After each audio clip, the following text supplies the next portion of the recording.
Oui, bonjour, cher fidèle. Je suis très content de cet esprit de curiosité qui t'anime, mais c'est ça qui est bien. Ça ne dérangerait que ceux qui veulent rester au même endroit. Celui qui s'étonne, c'est celui qui recherche la sagesse. Celui qui pose des questions, c'est celui qui cherche des réponses. Donc, moi, je dis, plus les enfants, les élèves posent des questions, plus ça montre que l'enseignement porte. Alors, une chose est certaine.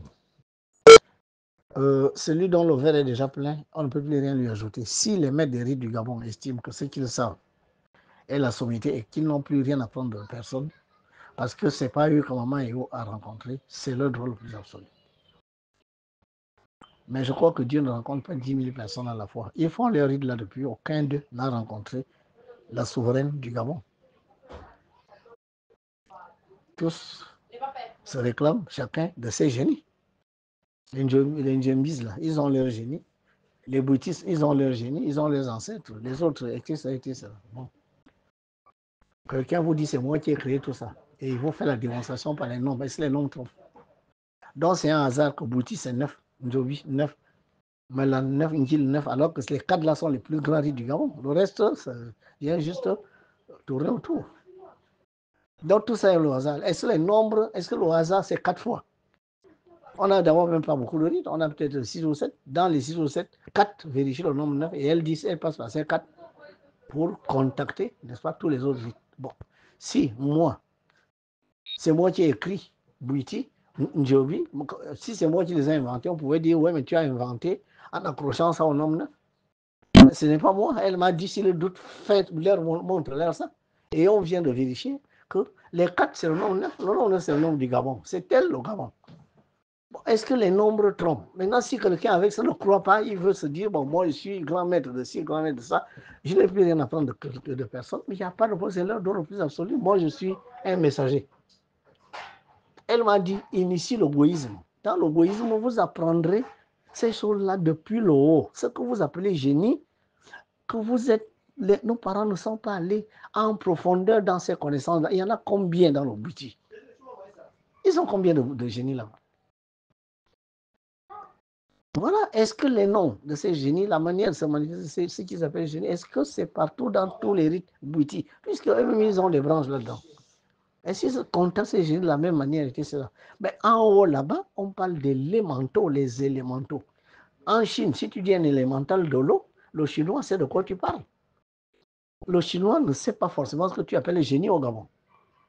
Si tu dis un élémental au Royaume-Uni, et tu donnes les noms des 8 souverains élémentaux, ils connaissent les mystiques de là-bas, connaissent les mêmes, c'est les mêmes souverains qu'on évoque partout dans le monde. Tous les mystiques connaissent ces souverains, ils ont le même nom.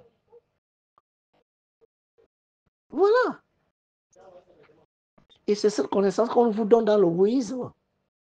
En disant, oui, le bouddhisme va vous apprendre de ce génie-là, mais ce génie-là fait partie d'un ensemble de génies. En réalité, ce sont les élémentaux du feu.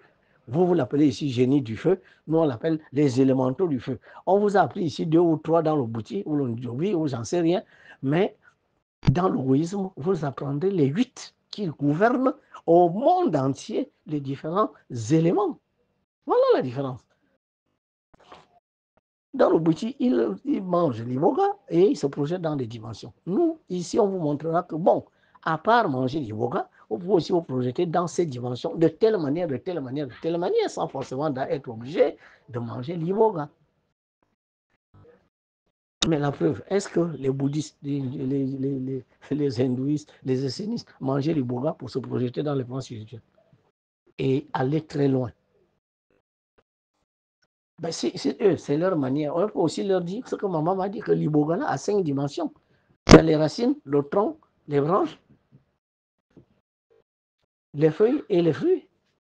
Chacune de ces parties de l'iboga permet à celui qui mange, qui se projette, de se projeter dans tel ou tel royaume de la sphère astrale de la Terre.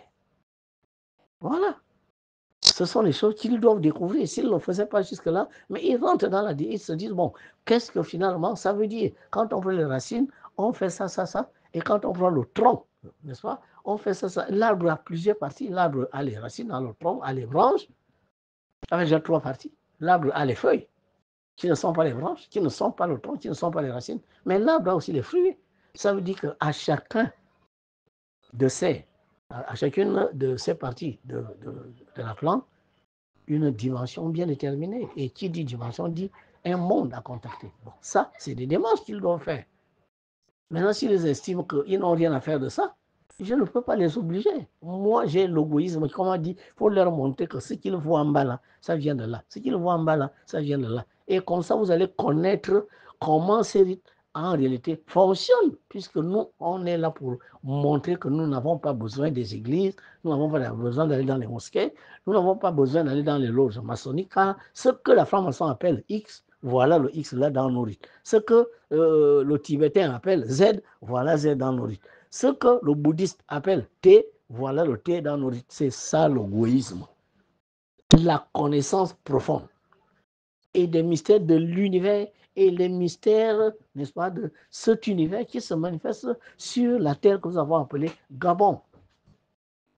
Et les mystères, n'est-ce pas, des hiérarchies célestes, les mystères des hiérarchies célestes jusqu'aux hiérarchies élémentales, dont la gouvernance est au Gabon dans les mains de Maman Eo. Qui est-elle? Comment fonctionne-t-elle? Comment elle fait? C'est ça l'égoïsme.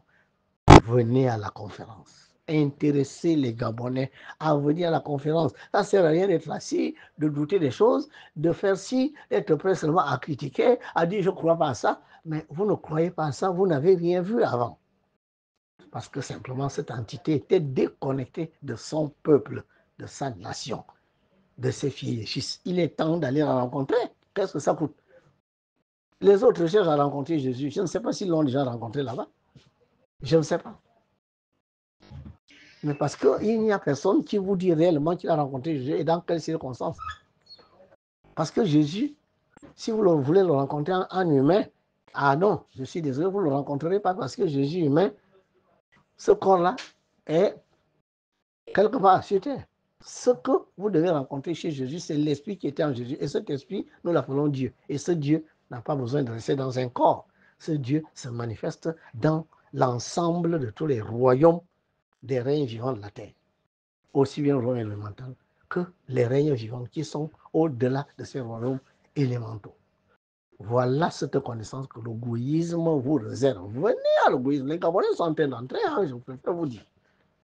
Chaque jour, j'enregistre des inscriptions. Chaque jour, j'enregistre des inscriptions. Ça veut dire que les Gabonais ont compris que notre véritable source, c'est Maman Eo. Les lois de l'Ogoué. L'Ogoué, c'est ce que vous avez appelé Gabon. Ce sont les Occidentaux qui sont venus nous appeler Gabon. Nous nous appelons Ogoué, nous sommes les Ogouéens et les Ogouéennes. Jésus a canalisé une énergie. Cette même énergie est en Maman Eo. Cette même énergie est en je ne sais pas moi. Hein, voilà. En Bouddha, en Krishna, voilà. Mais on préfère croire cette énergie quand elle s'est manifestée chez Moïse, qu'on n'a pas vu. Quand cette énergie s'est manifestée chez l'homme qu'on a appelé Yeshua, on ne l'a pas vu. On croit à cette énergie parce que là, on parle de croyance. Là. Quand elle s'est manifestée en quelqu'un qu'on a appelé Krishna, que nous n'avons pas vu, en quelqu'un qui s'est appelé Mahomet, qu'on n'a pas vu. Mais quand on vous dit le maître Basile Vekura, cette même énergie s'est manifestée en lui, puisqu'il a rencontré Dieu dans un corps élémental, qui lui a dit, c'est moi qui suis la reine de ce pays. Maintenant, vous êtes libre de ne pas croire ou de croire. Maintenant, moi, je ne suis pas dans le domaine de la croyance, puisque ce que j'ai vu, je ne crois pas à ça, je l'ai vu. Et je fais des démonstrations. Mais une démonstration par les chiffres, bon, le hasard ne peut pas. Je vous ai montré par 12 démonstrations que le Gabon est régi par le nombre 9. Le hasard, ce n'est pas 12. Je vous ai montré combien de fois maman est venue valider la victoire d'Oligui. Je vous dis, voilà, le CTRI, voilà, ça. Tout ça là ne peut pas être du hasard quand même. Bon, vous avez voulu peut-être que ce soit un pasteur des églises éveillées qui fasse ça, mais Dieu ne l'a pas voulu. Vous avez voulu que ce soit un grand franc-maçon qui voit maman et je vous dis, ça vous l'aurez cru. Non, vous avez attendu peut-être que c'est un Nigérian qui appelle 40 000 personnes au stade, qui vous dit, en tout cas, il y a une divinité ici. Là, vraiment, vous l'aviez. Mais moi, je ne... Mon fils, les rites savent que si ils veulent continuer, ils doivent venir à l'égoïsme. Mais l'égoïsme est ce que l'on pourrait appeler le tronc commun, en fait. Après, chacun va se spécialiser. Mais le bouddhisme leur apprend ce qui s'est fait en haut. Maintenant, si c'est Tim qui le connaît ça, parce que certains sont des grands machins, d'autres sont allés à Google, ils ont lu des choses, d'autres sont allés dans les bibliothèques et enseigner des trucs. Bon, il n'y a pas de problème. Mais moi, maman a dit, il y a une voix, cette voix est là. Que les uns et les autres comprennent que c'est la voie qui permet de comprendre ce qui se passe dans nos différents rites. Mieux les comprendre pour les pratiquer cette fois en connaissant ce que vous faites. Parce que vous allez vous allonger dans une natte, vous ne savez pas exactement à quoi vous attendez. Mais si vous saviez ça avant, que ce que le maître bouddhiste va faire, là, quand il fera ça, c'est parce qu'il veut que je contacte l'esprit. Quand il va faire ça, je sais qu'il veut que j'aille machin. Quand il va me faire manger telle partie du boga, c'est parce qu'il veut que je contacte. Quand vous saurez ça, vous serez mieux dans vos rites. Parce que là, vous entrez dans ces rites parfois sans savoir où vous allez, à quoi vous attendez, quels sont les esprits qui vont venir, quelles sont les énergies auxquelles vous allez être connecté. Bon, vous vous lancez là-dedans, le bouddhisme est là. Assistez à la conférence du 1er juin 2025 à 14h. On vous donnera le lieu d'ici là. Merci.